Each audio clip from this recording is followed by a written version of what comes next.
على نفس قولك هيكون علي بن أبي طالب على حسب معتقد الشيعة باغي لأنه آوى البغاة. شوف سؤالي جوابي سريع إزاي. علي سألتك أنا السؤال اللي أحرجك وإلى الآن عمال تلف وتدور. قتلت الحسين في جيش علي، هل هذا يلزم أن علي إمام البغاة؟ ليش ما فيش جواب؟ وإن قال علي باغي فقال على الحسين بن علي أنه باغي، فهل الحسين بن علي من المنافقين لأنه باغي؟ عندك البغاة قتلت الحسين في جيش معاوية في جيش علي بن أبي طالب، هل كفار منافقين؟ ما فيش أي جواب منك، مجرد لف ودوران وهبد وخلاص. أقسم بالله يقول لك نكسوا البيعة. طب يا أبو حسن هو أنت ابن امبارح يا جماعة؟ هو معاوية بايع علي أصلا عشان ينكس البيعة؟ طب يا أخي افهم اللي أنت بتقرأه، افهم أنت بتقرأ إيه.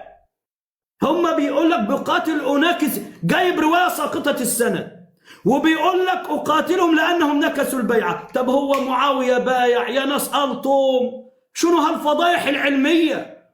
محاور شيعي بيقول لك علي قاتلهم أنهم نكسوا البيعة، وما فيش ولا رواية على وجه الأرض بتقول إن معاوية أو أحد مع معاوية بايع علي أصلا. شنو هالفضايح العلمية؟ ده أنا اللي فضحت تدليسك أمام الناس. طيب قتلت علي بن أبي طالب في جيش علي، قتلت الحسين بن علي في جيش علي، ومع ذلك يقول لك إيه؟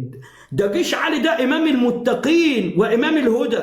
طب ما جيشه مليان منافقين ومليان كفار ومليان منافقين، وفيهم عبد الله بن سبأ اليهودي الذي اخترع عقيدة الشيعة وقال أول من قال بفرض إمامة علي وكفر الصحابة، فالكفر واللعن جاء من المنافقين المندسين في جيش علي بن أبي طالب، وعلى رأسهم عبد الله بن سبأ اليهودي. فهي عقيدة سبئية يهودية انتشرت بين المسلمين. غير كده وكده علي بن أبي طالب أحرق عبد الله بن سبأ اليهودي برواية صححها الأردبيلي في فقه الحدود. لكنكم تجهلوا ما في كتبكم.